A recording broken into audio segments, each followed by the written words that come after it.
Bienvenue dans cette édition du Soir sur BB24. Bonsoir à tous. La gestion de l'environnement au Bénin fait depuis 2004 objet d'une gouvernance concertée.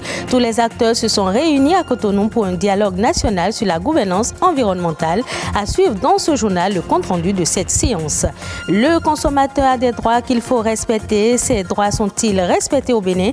Quels sont les obstacles rencontrés dans la lutte pour la défense de ses intérêts? On en parle dans cette édition. Et puis on s'intéresse à l'importance de la météorologie au Bénin. Vous suivrez dans ce journal les explications du directeur général national de la météorologie du Bénin.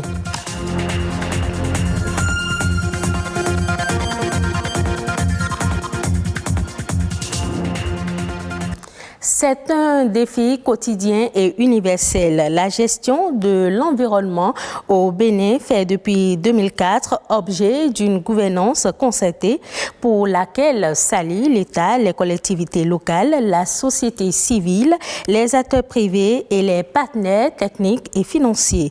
Tous ces acteurs se sont réunis à Cotonou pour un dialogue national sur la gouvernance environnementale. Après 2 jours d'échanges, plusieurs recommandations ont été prises et des stratégies à mettre en œuvre pour une parfaite exécution de la charte nationale sur la gouvernance environnementale. Rodrigue Blondoumen, Patrick Adjabodjou. Après le premier forum du secteur de l'environnement en mai 2004, qui a permis l'adoption de la charte nationale sur la gouvernance environnementale au Bénin, les acteurs du secteur de l'environnement veulent davantage accompagner l'État à faire de notre cadre de vie un puissant levier de développement. Ils s'engagent alors à évaluer les acquis des différentes résolutions prises il y a 17 ans en matière d'environnement. Nous avons eu à organiser un forum sur la gouvernance environnementale au Bénin pour pouvoir déterminer le rôle et responsabilité des acteurs intervenant dans la gestion de l'environnement. 17 ans après, nous nous sommes rendus compte que dans la gestion de l'environnement, il y a eu d'autres approches qui ont apparu. Le changement climatique, les ODD et tout ça. Aujourd'hui, on s'est dit, il faut qu'on aille vers un dialogue pour faire l'état des lieux. C'est pour atteindre cet objectif que ce dialogue national sur la gouvernance environnementale est initié. La mission est claire, définir la partition de tous les acteurs du secteur de l'environnement pour une synergie d'action concertée et efficiente. Ici, parlementaires, autorités des collectivités locales, environnementalistes, enseignants-chercheurs et cadres de l'administration s'accordent sur plusieurs recommandations pour adapter la charte nationale sur la gouvernance environnementale aux réalités actuelles. Il a été recommandé de faire une relecture de la charte en tenant compte des faiblesses observées par l'équipe qui a fait la relecture de la charte.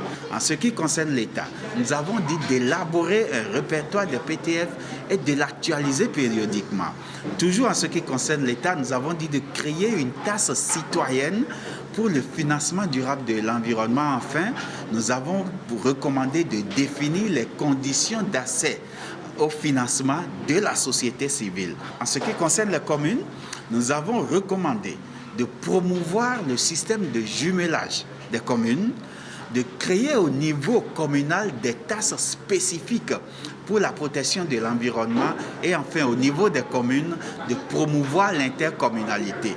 Outre ces recommandations, ce dialogue national a apporté des réponses claires aux questions de gestion optimale des financements et de mobilisation des ressources pour une protection et une valorisation efficace du cadre de vie. Le consommateur a des droits et ces droits sont célébrés depuis 1983 sur initiative de l'Association internationale Consommateurs International. Les droits des consommateurs sont-ils respectés au Bénin? Quels sont les obstacles rencontrés dans la lutte pour la défense de ses intérêts?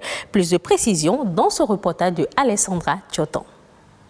Le consommateur est celui qui, pour son usage, paye un quelconque produit ou service. Devant le Congrès américain en 1962, le président John Kennedy fut le premier à proclamer les 4 droits fondamentaux du consommateur. De nos jours, 8 droits sont reconnus, à savoir les droits à la sécurité, à l'information, le droit au choix, le droit d'être entendu, le droit à l'éducation, celui à la réparation des torts, le droit à un environnement sain et le droit à la satisfaction des besoins de base. Que dire du respect de tous ces droits au Bénin? Il y a quelques années, cet état des lieux était assez désastreux. Aujourd'hui, nous pouvons dire que le curseur a bougé un peu. Les avancées fondamentales, c'est qu'aujourd'hui, l'État a commencé par prendre conscience, je veux parler de l'exécutif, de ce que des associations de consommateurs existent, se battent pour que ces droits soient respectés.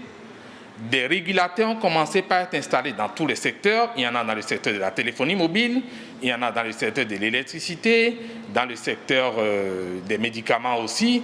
Et donc, nous sommes en train d'évoluer vers une ère où l'exécutif ne reste plus insensible. Et il y a eu beaucoup de sanctions que l'État fait en direction des fournisseurs qui sont à la limite très peu tolérants ou impénitents. En dépit de ces avancées, les attentes du consommateur béninois sont loin d'être comblées dans plusieurs domaines spécifiques. Les chantiers qui sont les plus importants pour nous aujourd'hui restent la télécommunication, parce que la satisfaction de la clientèle reste encore très discutable. Mis à part ça, dans le secteur de l'alimentation, c'est un no man's land pratiquement aujourd'hui. La peur de dénoncer, observée au niveau des consommateurs, et le manque de financement demeurent des obstacles pour les associations, notamment la voix des consommateurs. Un changement social est souhaité. Ce que nous faisons, nous le faisons soit à travers un plaidoyer, soit à travers des dénonciations. Et donc, si les gens prennent du temps pour nous écouter, pour analyser combien notre mission est difficile, et qu'ils peuvent commencer par nous soutenir financièrement. Si chaque Béninois simplement pouvait nous donner 50 francs en une année, je vous assure, si 1 million de Béninois le font, ça fait 50 millions.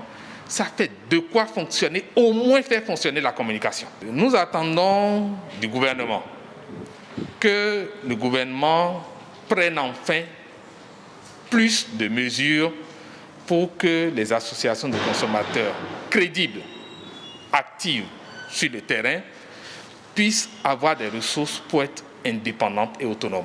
Le cadre légal de protection du consommateur existe au Bénin. Le texte de loi qui le consacre a été promulgué en 2007. La météorologie est célébrée depuis 1950 sur l'initiative des Nations Unies. C'est quoi la météo et quel est l'impact des mesures de la météorologie dans notre vie quotidienne, surtout au Bénin? Suivons cette interview réalisée par Émile Azopota sur le sujet. La météorologie, depuis quelques années, a commencé par prendre de l'ampleur. Il faut dire qu'en 2016, l'État a créé l'Agence nationale de la météorologie pour faire bénéficier aux populations des avantages de ce secteur qui n'est pas que aéronautique. De plus en plus, la météo au Bénin commence par rendre service aux populations, notamment les populations rurales, à travers les prévisions saisonnières par lesquelles nous prévoyons le début des saisons, le déroulement et la fin. Et cela permet aux populations de caler leurs activités agricoles par rapport au déroulement prévu pour les saisons, pour ne pas perdre des semences en début de saison et récolter à temps vers la fin, et choisir aussi des variétés adaptées aux prévisions qui sont faites. Pour les horizons, depuis quelques années, l'Organisation météorologique mondiale a recommandé l'utilisation des équipements qui ne comportent pas du mercure. Or, les anciens équipements étaient à base du mercure. Nous allons commencer donc par automatiser nos équipements, pouvoir avoir des stations automatiques qui pourront, depuis Nati Tengu, nous envoyer directement sur la base de données des informations météorologiques de Nati Tengu, de Kandi, etc. Suivons à présent les autres informations ayant marqué l'actualité nationale ces 24 heures. La Nation, en bref et en image, est présentée par Amandine Agnan-Boussou.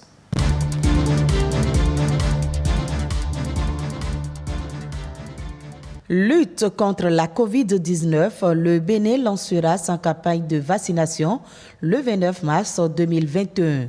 La décision a été prise par le gouvernement en Conseil des ministres mercredi dernier. C'est l'étape logique après la réception de doses de vaccins. Selon le plan de vaccination validé par le gouvernement, les personnes faisant partie des cibles prioritaires pourront se faire vacciner. Le compte-rendu du Conseil des ministres précise qu'il s'agit des agents de santé, les personnes porteuses de comorbidités et les personnes âgées de plus de 60 ans. Le ministère de la Santé communiquera bientôt les centres de vaccination retenus. Le Bénin dispose aujourd'hui d'un nouveau programme pour booster la filière Anacad. Il s'agit du projet d'appui au développement de la filière Anacad et de l'entrepreneuriat agricole au Bénin, financé par la Banque africaine de développement à travers le Fonds africain de développement. Le projet d'appui au développement de la filière Anacad et de l'entrepreneuriat agricole au Bénin entend appuyer la filière dans le but d'améliorer les conditions de vie des producteurs. Cette filière est l'une des filières à haute valeur ajoutée en raison de sa forte capacité à contribuer à la création d'emplois et de revenus, sa contribution à la sécurité alimentaire et nutritionnelle et sa grande opportunité pour l'exportation. Le projet permettra donc de créer un environnement propice au développement de petites et moyennes entreprises agricoles, à l'emploi des jeunes et des femmes et obtenir un impact durable sur le développement local. À terme, la sécurité alimentaire et les revenus des populations cibles seront améliorés.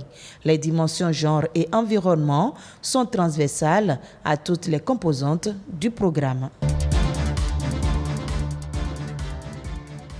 La restitution des biens culturels du Bénin par la France suit son agenda. La visite à Cotonou d'une délégation du musée du Quai Branly-Jacques Chirac a permis aux deux parties d'évaluer les avancées et de faire des projections pour le reste de l'agenda.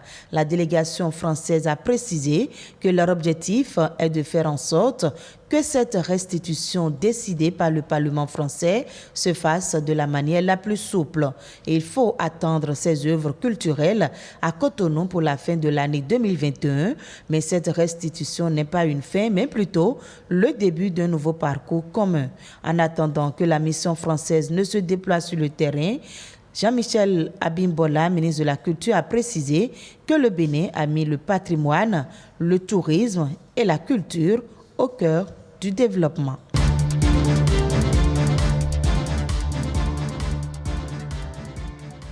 Hors du Bénin, l'économie marocaine va connaître une croissance de 5,3% en 2021. C'est ce qu'a annoncé la Banque centrale du pays dans un communiqué. Selon l'institution, cette hausse sera portée par une reprise des activités dans les différents secteurs de l'économie. Le principal contributeur à la croissance sera le secteur agricole grâce notamment à une production céréalière estimée autour de 95 millions de quintaux.